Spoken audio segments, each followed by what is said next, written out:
ஓம்காரம் பகுதிக்கு மீண்டும் உங்களை வரவேற்கிறோம். தொடர்ந்து அடுத்த நேர் யார் இங்கிருந்து பார்க்கலாம். சுவாமிஜி வணக்கம். ஹலோ வணக்கம், பேர் சொல்லுங்கம்மா. ஜோதி மேடம், சென்னையில இருந்து கால் பண்றேன், வடபழனி. சரிங்கம்மா, யாருக்காக நீங்க சுவாமிஜி கிட்ட பேசணும்? என் கணவருக்காகவும் எனக்காகவும். உங்க ரெண்டு பேருடைய பேர், பிறந்த தேதி, ராசி, நட்சத்திரம் சொல்லுங்கம்மா. சரவணன், சிம்ம ராசி, பூர நட்சத்திரம், 1/1/1986. ஜோதி ஜோதி கடகராசி, புனர்பூசம், 28/9/1987. குழந்தைக்காக பேசணும். சரிங்கம்மா. 2 தடவை கன்சீவ் ஆனேன். 3 மந்த்ஸ்ல ஆயிடுச்சு 2 தடவையும். அப்புறம் கடன் பிரச்சனையும் தீர மாட்டேங்குது. உங்க குழந்தைக்காகவும் எந்த முயற்சி எடுத்தாலும் அது வேற ஒண்ணுமே சரி வரல. அதாவது சாமி கிட்ட கேட்கலாம். ஹலோ, வணக்கம்.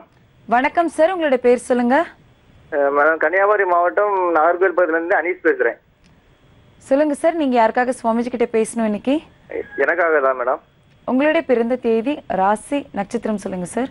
பிறந்த தேதி 1/10/1983. ராசி கடகராசி, நட்சத்திரம் புனர்பூச நட்சத்திரம். சரிங்க சார், என்ன சந்தேகம் குறித்து உங்களுக்காக நீங்க சுவாமிஜி கிட்ட பேசணும்?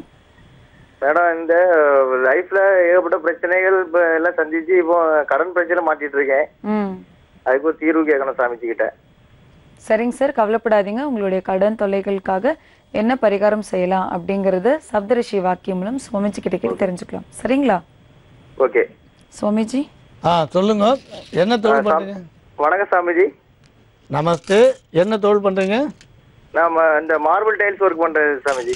சரி, உங்களுக்கு கடன் எதனால ஏற்பட்டது? தொழிலாளியா? கடன் வந்து சொந்தமா இடம் வீடு இல்லாம இருந்தது. அப்புறம் இடம் வீடு வச்சுதேன். சரி. அப்புறம் ஒய்ஃபு சின்ன பிரச்சனை, பாய்சன் சாப்பிட்டாங்க. அப்புறம் அம்மாவுக்கு ஒரு ரைட் சைடு ஒரு பிரஸ்ட் ஆப்ரேஷன் பண்ணி எடுக்க வேண்டிய ஆகி போச்சு. ஓ. அப்புறம் அப்பாவுக்கு ஒரு ஆக்சிடென்ட்ல ஒரு காலு முறிஞ்சு போச்சு. ஓ. அப்படி கடல்ல மாட்டி இப்போ எப்படி தப்புறேன்னு தெரியாம முடிச்சிட்டு இருக்கேன். இப்ப உங்க குலதெய்வம் எது?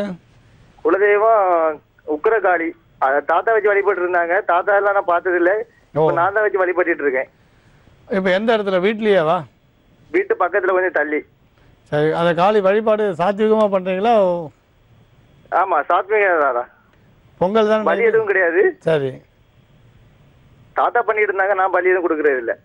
சரி, இப்போ உங்களுக்கு எளிய சில பரிகாரங்களை மட்டும் சொல்கிறேன், நீங்கள் அதை செய்யுங்க. பிரச்சனையோட வேகம் வந்து கட்டாயம் உங்களுக்கு குறையும்.